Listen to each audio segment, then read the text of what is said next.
Thank you, Madam Toastmaster, fellow Toastmasters, and guests. Work. Work is something we all do. In fact, we're going to do it for most of our lives. We're going to be working on a job. One study I recently saw said we are going to spend about 1/3 or more of our lives working on a job.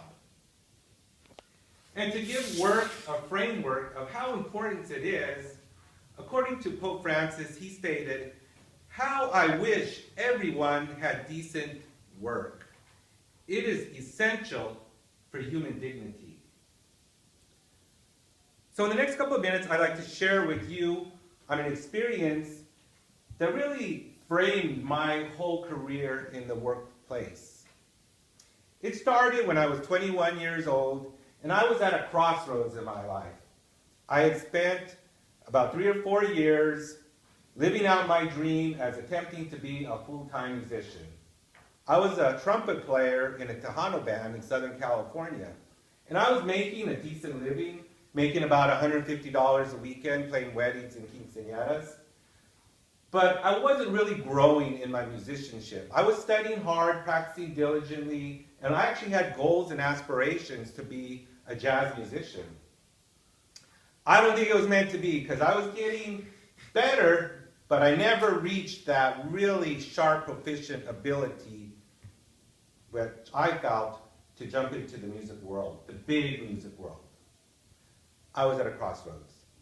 So my father, in his wisdom, said, "It's time for you to get a job. It's time for you to get a day job." Luckily, my sister had been working in the local school district for the last couple of years as a secretary, and there was an opening for substitute custodians. Well, a substitute custodian, janitorial work was not my dream job, but I thought, well, I'll give it a shot. I've heard that the work is decent, it's not that difficult, and the benefits are really good. You get paid holidays. I'll give it a shot. So I was to report on Monday to the maintenance and operations office and be interviewed. And I walked into the office of Mr. John White. This was, like I say, about 30 plus years ago, and he was sitting behind a big desk smoking a cigar, the typical look of a big boss. And this was a school environment, and, a maintenance and operations office, but smoking was still very acceptable. So here he is, Mr. John White, smoking a cigar, interviewing me. And towards the end of the interview, he asked me if I have any questions. And I tell him, well, I have long hair down to my waist in a ponytail. Is that going to be a hindrance to your considering hiring me? He said, I don't care if you've got hair down to your ankles. He goes, as long as you can swing a mop. So I was to report to Gar High School on Monday morning, the following Monday, to be trained as a substitute custodian. I was to report to Gar High School, which happened to be actually my alma mater. I went to high school at that particular high school. I reported on Monday evening, and I met another gentleman, and his name was Lee Carroll. Lee Carroll was a thin, tall, older gentleman. He was almost near retirement age. He had been working for 30 plus years in the school district himself. Big, thick glasses. And one thing I remember about Lee is he was talking about smoking again, he was a chain smoker. He was always smoking. But he was to show me the ropes on how to be a substitute custodian. So he took me into a classroom. We rolled the custodial cards to the room, as you all seen them. And we proceeded to go into the classroom. And briefly, he showed me, you put paper towels in the dispensers, you clean the sink, all the typical things you do in a classroom. I thought, well, easy enough. After a room or two, he sent me on my way. And I think we all underestimate the work that custodians do. We take for granted that this room here is going to be clean the following morning, or whatever our workplace is. I truly believe that custodians are some unsung heroes in our workplace. The school environment, like I say, had huge runs. These were 30 classrooms plus restrooms. So you had to move. Once you started cleaning, you had to clean quick and efficiently.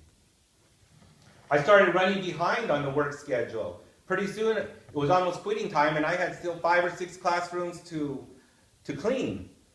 Actually, Lee Carroll, he saw that I was running behind, and he sent a couple of guys to start pick up the slack. They came to help me out and finish up the rooms. Otherwise, I probably wouldn't have finished. So that was Monday. Tuesday, Wednesday, Thursday came along, and I got a little better, but I was still running behind schedule. I was thinking, what can I do to get faster in my performance in cleaning these classrooms? I would run into a myriad of problems, trying to find the plugs where I'm going to plug the vacuum cleaner. I would be pouring that powdered pink soap that they used to have in the schools, and it would spill all over the place, and then I'd have to clean the sink over again. It was just one problem after another. Again, we take for granted that custodial work is easy. Maybe so, maybe not. It came towards the end of the Friday evening, and Mr. Lee Carroll came up to me again, and he said, well, Joe, it's time for us to make a decision. Are you ready to go out into the custodial pool? I have to make a recommendation to the sub-office. And he told me, in all honesty, Joe, I don't think you're cutting it. He goes, you're just too slow. You're not up to the task of cleaning these rooms in an efficient manner. I looked at him probably with sad eyes and a long face, and he looked at me and I looked at him. And then he finally said, I tell you what, Joe, I think you want to do a good job here, and next week one of the guys on my crew is going on vacation. So I'm going to tell the sub-desk to send you to replace him for the following week, and I'm going to really take you under my wing and show you the ins and outs and how to effectively clean a classroom in a good, speedy manner. So I showed up the next Monday, and that's what he did. I followed Lee around like a little puppy dog, and pretty soon I was cleaning the rooms, and he was coaching me along. And one more funny aspect about Mr. Lee is, he was always smoking, and pretty soon he would have an ash about this big while he was doing the dust mop. The ash would get so big, pretty soon it would drop off to the ground, and in one sweet motion he'd just sweep it up. And just continue on. At the end of the work week on Friday, he had to evaluate me again. He told me, Joe, you're not the quickest or the best, but I see you have a good work ethic, and I think you're going to grow into the position. I can recommend you to the sub-pool. I won't say I was jumping for joy. Once again, custodial work was not my dream job, but I was satisfied and I was content. I was very moved that this man took the time and the consideration to help me. Eventually, I became a sub the following week, and after 2 months, I became a full-time custodian. Another school hired me on to a permanent position. Eventually, I became a day custodian. I became a maintenance worker, worked my way up the chain somewhat, and I made it a career of 30 years. It was very much a blessing. The pay was good. I learned to really appreciate, enjoy the school environment, working with the staff, with the students. It was a very rewarding career, if you might say that. And who do I have to thank is Mr. Lee Carroll. So never underestimate those random acts of kindness in our lives.